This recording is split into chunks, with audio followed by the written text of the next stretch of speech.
Mabuhay! Welcome sa isang araw sa aking buhay. Ako nga pala si Juliet Felicity Gregorio at samahan niyo ako sa araw na ito. Unang-una, napagkasunduan namin ng mga roommates ko na pumunta sa Prince. Pero bago yan, humarap muna kami ng mga Gcash outlets na pwede naming pagkashoutan. Ito ang isa sa mga Gcash outlets ngunit sarado ito. At tulad ng pangalawang Gcash outlet na to. Kaya naglakad-lakad ako at sa wakas nakahanap na rin ako agad. Pagkatapos niyan, diretso na ako agad sa Prince upang humabol sa kanila. Iniwan ko muna ang payong ko at dumiretso na ako sa loob.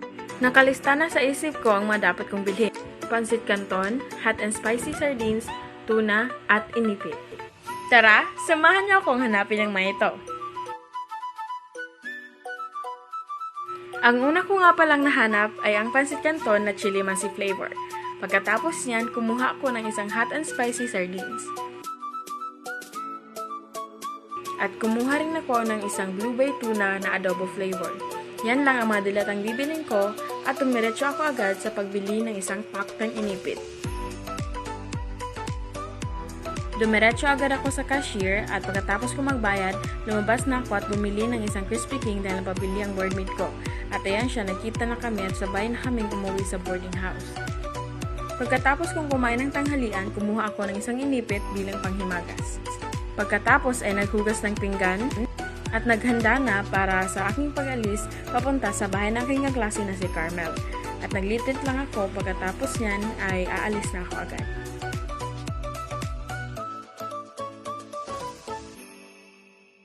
Pagkatapos kong magpaalam sa mga boardmates ko, ayan nakasakay na ako sa sikad at papunta na sa bahay ng kaklase ko. Video lang habang nakasakay at agad-agad naman akong nakarating kila Carmel. Yan nga pala si Wally, yung cute ng aso.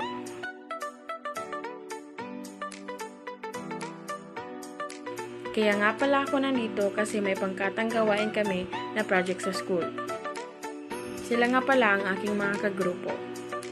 Gumawa lang kami ng project namin maghapon at pag-uwi ko, dumaan muna ako sa Daika upang bumili ng 2 hopya at pagkatapos niya nagsimula na uling maglakad.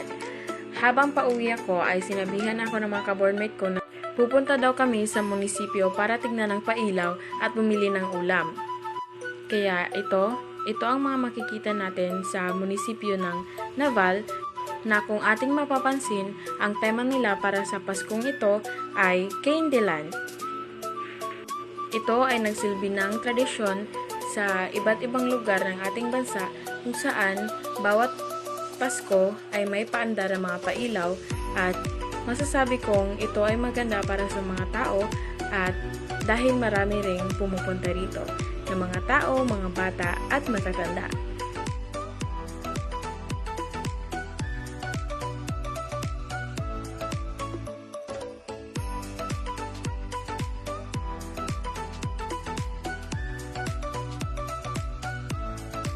Pagkatapos namin magsawa roon, ay pumunta na kami sa ihawan upang bumili ng barbecue para sa aming ulam ngayong gabi.